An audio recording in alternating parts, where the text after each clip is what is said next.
Today, I'm going to share with you my best tips and tricks and time efficiency type of hack to make up these bowl cozies and to make them up in a way where these are going to be really functional, really durable. They will actually be able to last through a wash without shrinking and getting misshapen a bunch. Okay, so here we go. So this is a bowl cozy that I've made in the past, and it's actually one that I personally use. But I tend to make cozies out of the fabric that I dye. So I'm not going to take you through that because I know most people, they like to use like whole cloth prints and do things that way. This is a case where whenever I'm not dyeing fabric, I like to actually make a patchwork block and do it that way. But the thing is that the construction of the cozy and the tips I have, they apply no matter how humble or fancy you're going with your fabric choices in this. So the number one thing is batting. And so this is something that is very commonly available. You can easily find it. They have this in Walmart. They have it in Hobby Lobby. They have it online. And this is what's called Wrap and Zap. It's only 1 yard by 45 inches.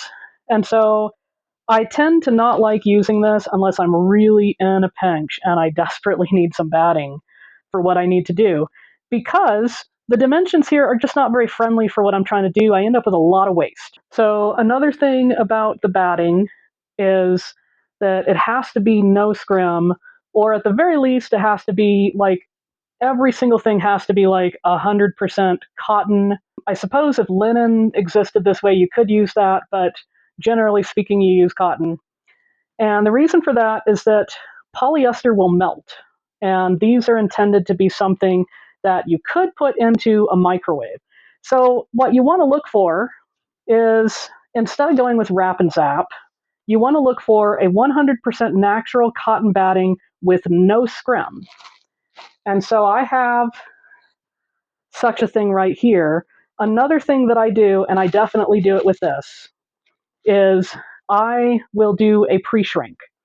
And so without taking you through what I do on the pre-shrink, with pre-shrinking, basically what happens is you take the batting, you get it wet, and so you can get it wet in the sink, or if it's like really large, I'm usually working like a full-size batting, then I might put it into the bathtub and just, or put it into like a 5-gallon bucket and really, really get it wet. It doesn't have to be totally sopping, but it needs to be wet enough to where it's really getting through the majority of the batting. And then put it in the dryer and make sure you have a heat setting to your dryer cycle. You would not want to put this in the washing machine because it'll probably rip apart. So definitely do a hand soak and then put it into the dryer. And then what will happen is it will shrink down. And in the case of the Pellin products, I believe they say that they have a shrinkage of about 3 to 5%. It's the same thing with Hobbs as well. And it really does make a difference, because if you don't shrink this, then what's going to happen is the first time you schmutz out your cozy, and you go to wash it, which, by the way, I recommend washing by hand, not washing in the machine. Technically you could, but it's just going to kind of mangle things up, even with my tips on the construction. And so the first time you go to wash it in your sink, and then you put it out to dry, and it's just going to kind of shrink down a bit. And it'll probably, it should still be useful, because my original cozies that I made years ago just for myself, they did exactly that thing, and they're still useful, but, they're not very pretty. They're not really nice and pretty like this. So, I'm sure that if you're making it for yourself, or if you're making it as gifts, or if you're like me and you are a craft show vendor and you are making this for customers, I'm sure that the recipients of these things want to have a final product that is going to be able to handle washing and is going to still turn out nice afterwards. So very important takeaways on the batting is that it needs to be 100% cotton, absolutely no polyester, no scrim, although I did find a product on quiltbatting.com that was called Quilter's Dream, I think was the brand name.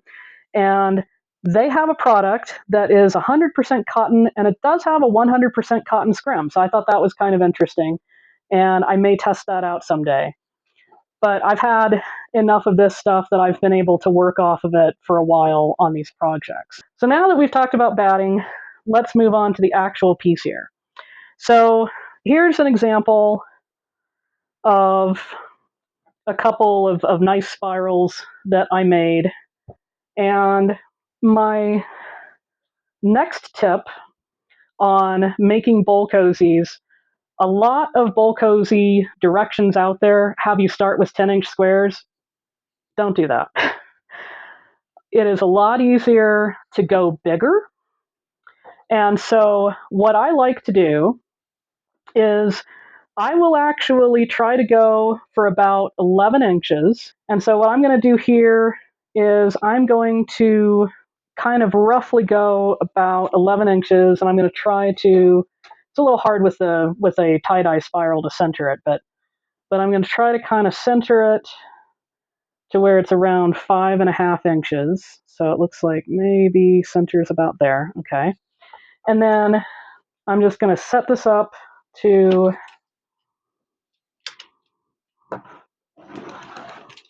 just cut that off there. And then I want to cut it off on the other side here. And then my dimension going this way is 11, so I'm pretty good that way.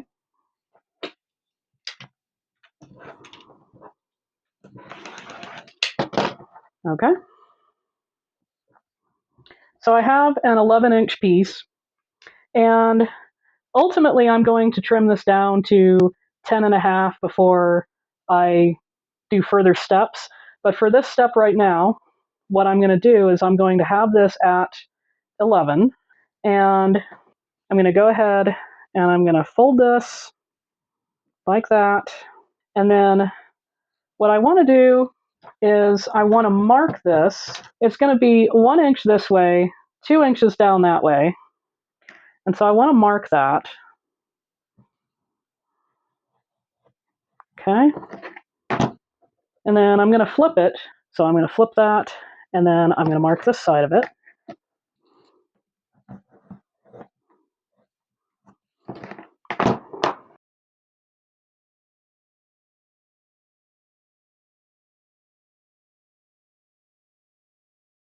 And then now that I have all of that marked, for my purposes, I can just kind of, do a little bit of a thing that way just to have a little bit more of a sense of what's going on there.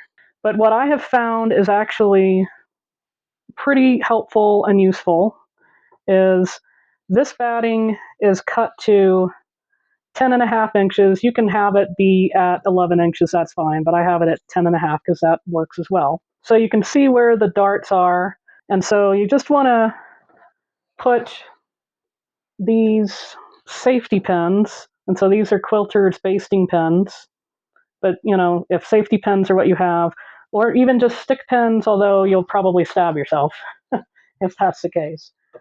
And so you just want to make sure that you get these layers together. And what I like to do is I will go through and I will actually quilt this up.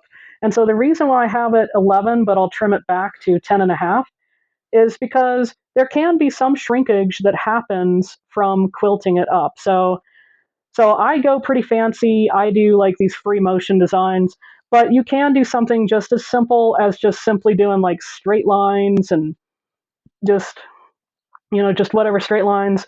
A common thing that a lot of people do is they just quilt the X, and that's fine. But you're not limited to that. You could actually do more than that. And my customers really like that extra something that I put into this. So if you're just making it for yourself, then maybe X is fine. And so I have some that I have stitched up, and so I have that one, and I have that one, and that one, and this one probably looks the closest to that one. But ultimately, for the demo here, I'm going to go with this one. So here we are, we have this, and it's good to go through and trim it. I've actually trimmed this before, and so I have a 10.5-inch ruler. And the reason why I do that is because, like I said, all the stitching can make this to where it distorts a little bit. Obviously, with my stitching, because I have a lot of stitching there, it can distort some. But right there, that looks pretty good. I have it nice and trimmed. So for my next tip, this is unconventional, but it totally works. And that is for your liner to your bowl, because this is more what I would consider kind of the fancy outside of the bowl rather than the inside. And so for the liner of the bowl, instead of using batting, I use flannel. And so I have all cotton flannel here. Absolutely, with flannel, you want to pre-wash that and do high heat dry because flannel shrinks like mad.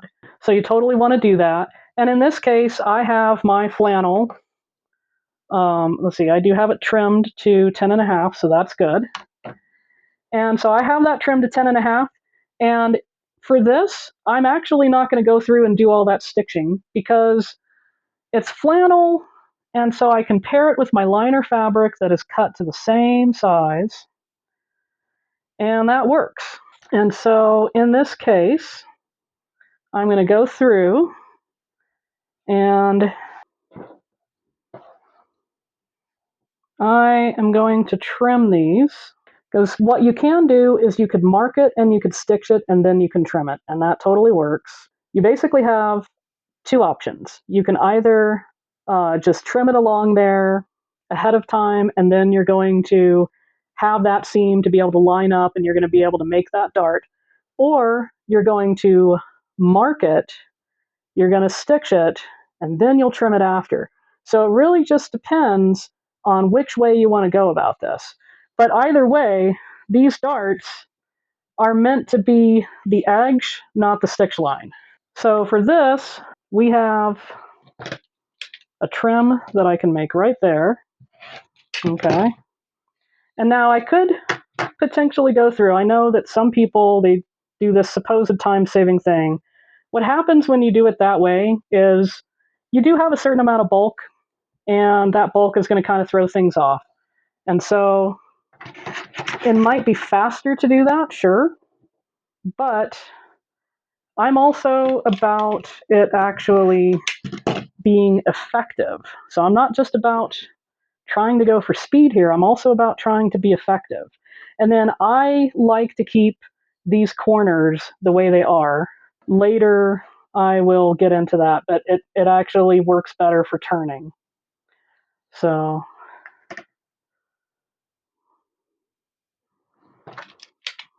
and if you do have a template, then there's no shame in using a template. I think it's fine to use a template, and there's a lot of templates on the market that are pretty good. Now, the ones I've seen, they do have the rounded off corners, and so I would just recommend, based off of my personal experience of doing this, that you just skip that part of it. You skip that part of the cutting. So I'm just going to leave this way because this will end up going through the machine. Okay. And then I'm going to go ahead and hopefully this is going to look pretty good. I want to make sure I get that all the way. Okay.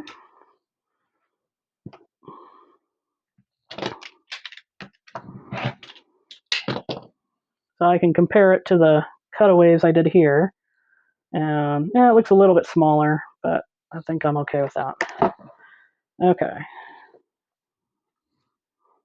And that's the thing. One of the things is they'll kind of do a little bit of a pinch there with that, just because the batting kind of does it to that. So this is something to keep in mind. Okay. Oof. Pretty fabric. So yeah, that one looks a lot more the same. So that should work real nicely. And so as you can see here, like you can see where it was marked originally. And so that one's pretty on target. This one, is maybe slightly off, and you'll find that that happens. But the reason why I mark those is so that when I'm stitching, I'm not like just stitching into a spot where no one's going to see it because I'm doing all this really pretty stitching. And it would be the same if you were doing straight lines. If you're just doing straight lines, you probably don't want to waste time stitching into an area where no one's going to see it. So we have that dart, and now we're getting the final dart. So again, just getting that nice and straightened out. And,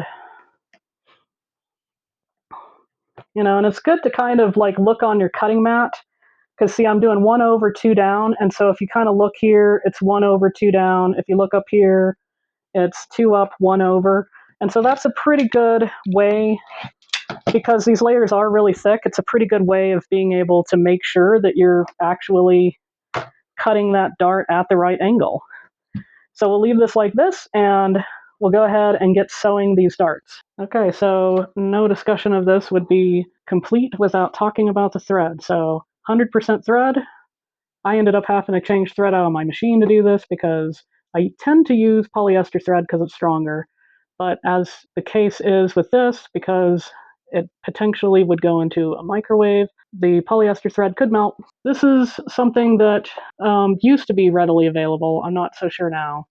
But Coates and Clark, they have machine quilting, 100% thread, 30 weight. That works great. But whatever you can get your hands on, I think even more of the off-brand threads on Amazon could work. And then you also want to set your stitch length to a very small stitch length. So I have mine set to 2 millimeter. That way these darts are going to be very strong. And so you just want to set it up here, make sure everything is still lining up nice and flat. And this will be more critical when you're actually going to the other darts, because these were just freshly cut. And just want to go ahead, and you can stitch it, a skosh beyond the 1/4 of an inch, that's fine. And then you want to back tack. Okay.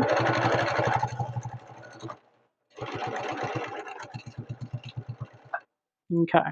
And then I like to just do that. And then what I'll do is I will line up the liner piece next to it.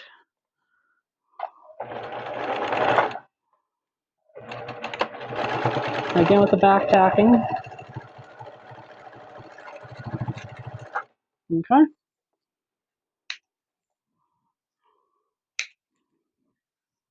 And then I can have that flipped around now. And I can do that piece, but I want to make sure again that everything is still lining up.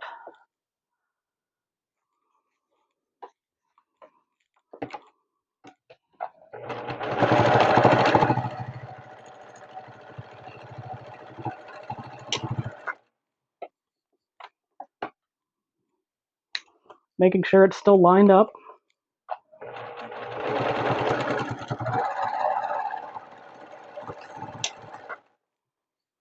And just go the speed that is comfortable for you. Some people are comfortable going really fast. Other people, myself included, like to stitch slower.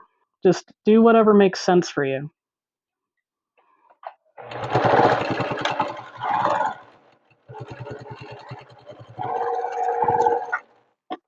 And so as you can see there, the dart looks like that, and that's a really nice and secure dart. And so I'm going to go ahead and stitch the rest of these. Okay, so here we go. We have the Cozies as I've just sewn them. So this one, I've already done a little bit of pressing on it. I like to press these open. You could press them to the side, but part of the reason why I press them open is just to make sure that this is really nice and smooth, and it just makes it nice and smooth against the other cozy half of it as I'm stitching it. It just makes it work out. But if you do press it to the side, then just make sure you press it to the same side every time. So, just like press it that way, and just do it that way so that when you put them together, they'll nest. So that's a suggestion if you, okay, and it looks like I lost my light. So that's a suggestion if you want to go ahead and do that to the side, because some people really like to press to the side. For that, it's kind of hard to do that way because you've got all of that area. So what I do is I just take my scissors and I just carefully snip it about as far as I can go without compromising that seam. And so that works pretty well there. There we go. Okay.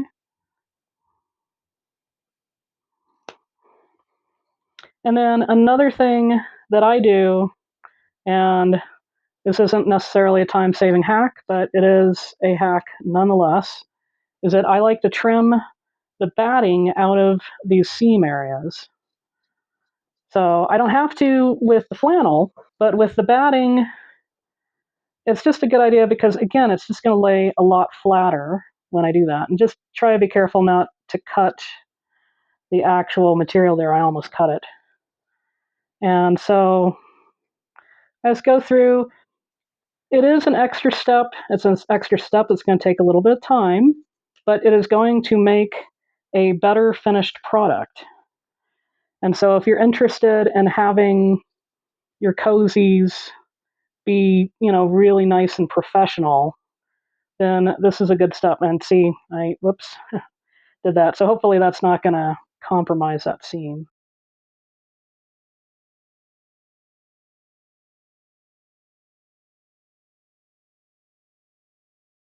So now that I have those, and I can just take that over to the iron and I can get those nice and pressed open. So I'm going to go ahead and do that and I'll be right back. Okay, so I have that all nice and pressed. And so now we need to get these constructed together. And this is where I do have a certain amount of time saver type of stuff. So we want to have that fitting inside. I usually like to have my liner kind of underneath and then I'll just be stitching it along there. So, but it doesn't really matter, I guess. Okay, so what you want to do is you don't want to start, you don't want to have your start be be to the side of a dart and going around like that. And the reason why is because even with backtacking, just, it's a really aggressive thing that happens when we're turning these. And so this is part of the reason why I like to have the points, because I like to have these pointy corners, is because it gives me more space. It's also part of the reason why I like to make these a little bit bigger than what people typically do. Because if you start with like a 10-inch, then you have a smaller amount of space. So these are 10.5 inches. Oftentimes I will do 11.5 inches actually. But for the demonstration here, I wanted to choose a more common size that people would do. What I like to do is I want to match up these darts here. And so I'll take a clip there, and then I'll match up the opposite dart, take a clip there, and then I can get the other two matched. And these are doing a pretty good job matching. So that is good. And then I like to put a dart right there, because what I'm going to do is I'm going to start it right here, just to the side of that dart, and then I'll be going around. And then I just kind of try to make sure that things are together. Things look pretty good, I think. So I don't think I need these other two pens. That is how I like to pen it. And now we are ready for sewing. So here we are. I'm ready to start sewing on this. And that's true. I think I'm just going to flip this way so it's easier. Okay. And so what I like to do, 1/4 of an inch is not a good idea. It is going to be very, very hard to close this if you do 1/4 of an inch. And so I will actually do 1/2 an inch, or maybe just a little bit under 1/2 of an inch. And so let me show you what that looks like. So I can just remove that right there so I can make space. And so I have my 1/2 inch line is way over here. And so I'm going to put it up about to that 1/2 inch line, and that should be pretty good. And then I want to back tack this. Okay. And then I go down to the dart, and right where those seams are matching each other, I will pivot.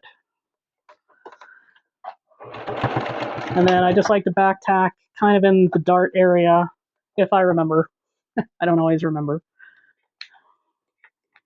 But it's a nice reinforcement to those, because those darts, even though we back tacked them, they're going to be potentially a source of weakness.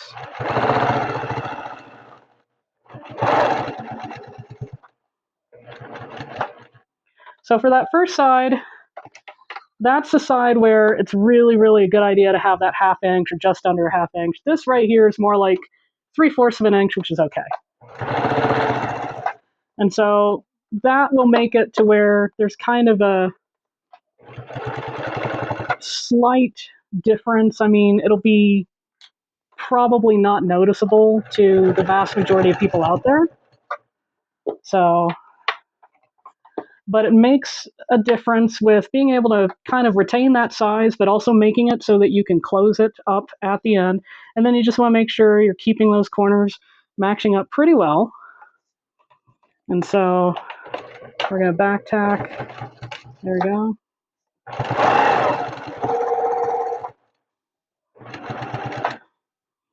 Okay, and I seem to have batting kind of sticking out a little bit, so. Okay, all right. So we're going to shift it that way. And you just want to check where your layers are. So like I'm checking here, and I can see that the liner is at about 3/8 of an inch. So you just check it as you go along. Because this, you know, if I go by the batting, then that's way out at 5/8 of an inch. So if I had that in, then I might not have enough of a seam allowance there.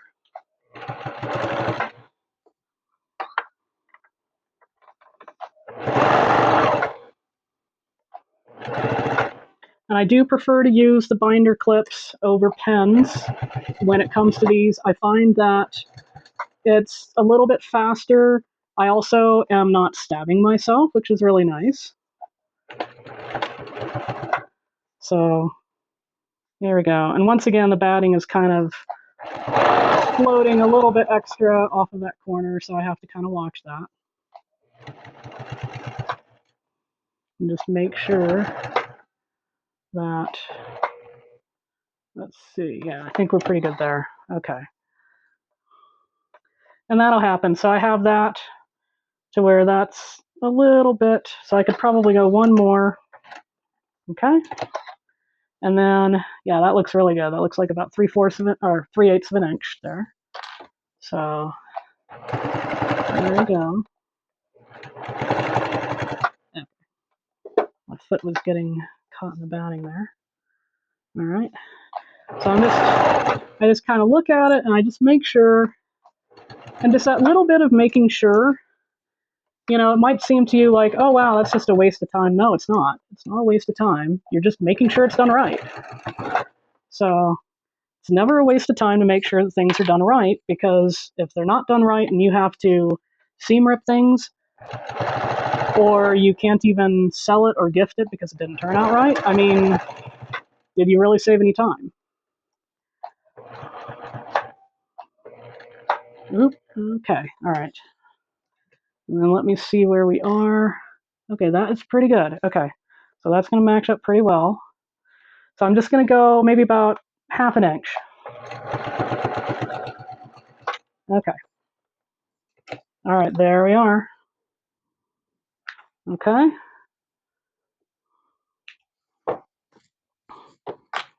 And then I have some other things that I do that are pretty key, that are really, really good time savers. So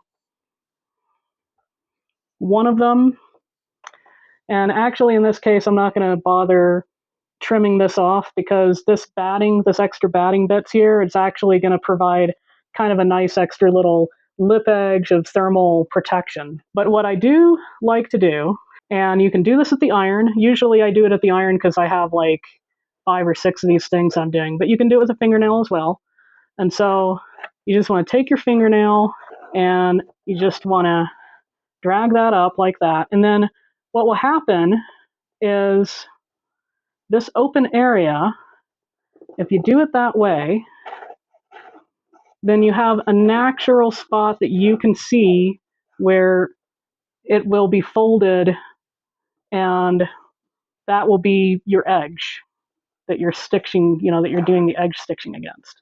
And so you just do this all the way around. And the reason why I like to do this is a time-saving type of a hack when it comes to things that you turn. And so I'm trying not to lose my light here, but it is a good time-saving hack, because what this does is it makes it so you don't have to spend as much time trying to fuss around and get all of those seams really poked out. This will actually do a lot of that to where it just wants to do that. So you'll see that in a moment here. And so that's my opening. And then another thing that actually makes this really effective, and it's not a good idea to do it right here at the opening, but we can do it on this side.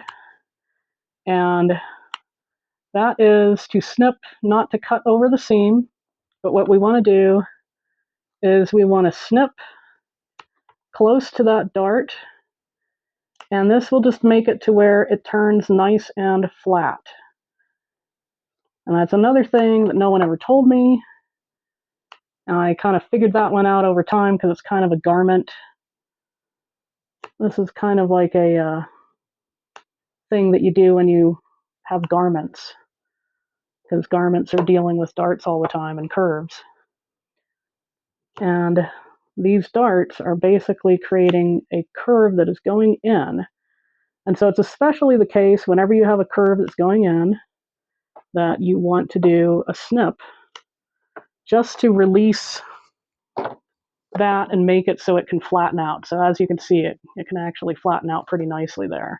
And then this is where it's open, so we can kind of have it flat there, but if I snip it there, it's too close, so I'm not going to do that.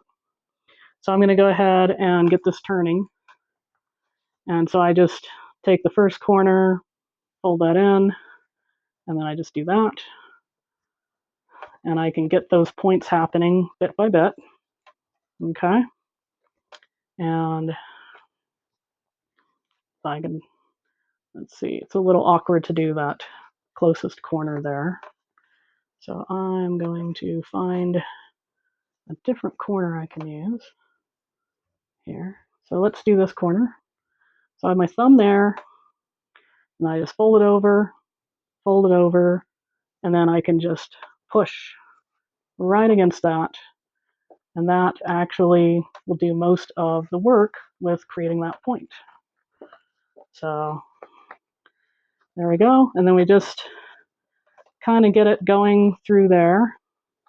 Okay. And then I can get the final corners. So that corner still needs to be done. So if I see it there, okay, I got my thumb there, there, and then I can just push that through. And then our final corner was that last corner. So let's see how much I can do. It's a little harder when it's that. So fold, and then do it like, kind of like that. Okay. So I think that mostly works. All right. So we have that. And then as you can see, by clipping that, that actually makes that lay a lot flatter. So that actually looks a lot better than if we didn't do that. If we didn't do that, you'd actually have puckering. And so if you've had that happen to you before, that's why.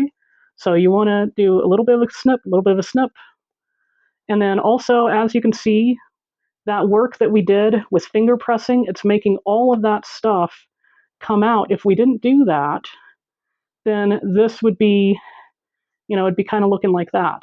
So that actually does a lot of it, so that you don't have to put a tool in there and try to smooth it out, and it still doesn't get completely smoothed out, type of a thing.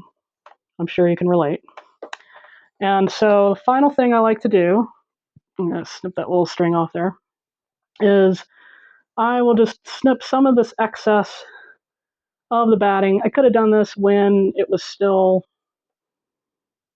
before it was turned, I guess. That's what I'm trying to say. But this works this way too, as long as I don't accidentally cut into my piece. So it's just I'm going to use different scissors that aren't as sharp. They're sharp, but they don't have the tip, I guess is what I'm trying to say. So, there. Okay. That's a little safer. All right. And so then, as you can see, when we did that folding, it actually created a nice crease that just wants to be that way. And then this is, we didn't fold on this part of it, the decorative part of the bowl cozy. So it's just a matter of kind of pushing it in. And as you make more of these, you know, if you do have it on your list that you're going to make a bunch of these, then you'll kind of get more of a feeling for what you want to do with this. So with your workflow. So that's looking pretty good there, I think. About as good as we're going to get it, I think. And so doing that fingernail press, it really does save me a lot of time because I'm not having to spend all that extra time trying to poke things out. And then also doing the corners that way where I use the finger or the thumb and then I fold it around and push it with the other finger. That also makes it so I have pretty nice corners. And then in this case, I have, you might have noticed I have black thread on the top, white thread on the bottom. I'm doing that because I think black thread is going to be pretty unobtrusive looking for this side. And then it's actually like a cream colored thread, and that'll look pretty good for that lining. So I'm just going to go ahead and finish this up.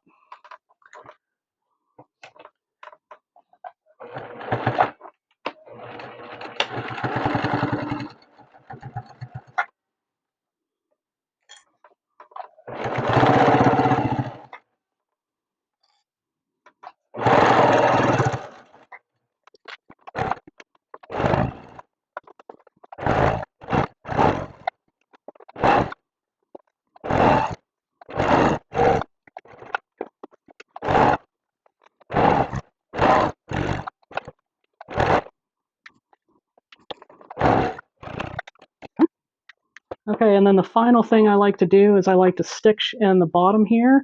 And what that will do is, right now this thing, if you try to wash it, it'll probably do that sort of a thing, be coming apart. And so what I like to do is I like to just make sure that this is like all fitting together really nicely. And then I just slip my foot in there. And then I'm just going to kind of go do like, you know, a bit of a circle here because I already have a circle motif here anyway.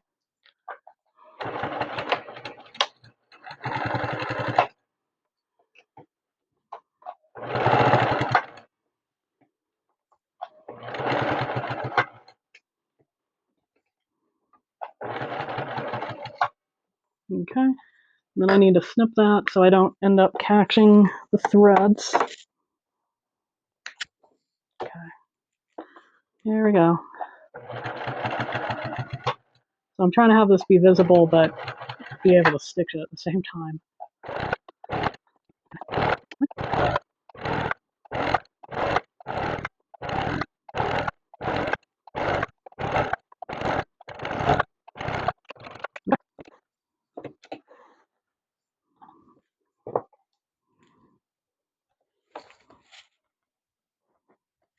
All right. And then that is a finished cozy that looks pretty good both sides. And you can have it this side, so you've got that pretty bit out. You can do that. So you could have it be that way, put your bowl in there, or you could have this side be inside because maybe you want to see that part. I don't know. So there you go. So here it is, the finished piece, but before I close this out, I want to take some time to mention some basic microwave safety. So if you are going to use this in the microwave, make sure that you are using it to heat up something that has a liquid kind of component to it, like soup, leftover stew, leftover pasta with sauce, that kind of thing, because that's how microwaves work. If you have completely dry materials in a microwave, things can combust, and that is definitely the case with these cozies. So practice some basic safety in there and you should be fine. The packaging says on the wrap and zap up to 2 minutes. For me personally, if I'm heating up a stew, I'm not going to need 2 minutes on high. So just practice some basic safety. In general, I think these are great if you're going to do it the way I do it, where I heat whatever I'm heating up in the microwave and then I take it out with a pot holder and then I put it into here. And it works great for that. And also, just in general, I like these. They are thermally protective enough with that flannel layer and the one layer of batting. There's enough thermal protection to my hands. So if I'm dishing up some chili that I've made that night, or some stew, or like maybe some ramen that I'm having for lunch, it's perfectly fine. If you are going to use it in the microwave, just practice some basic safety, please. So I hope this has been helpful to you, and thanks for watching.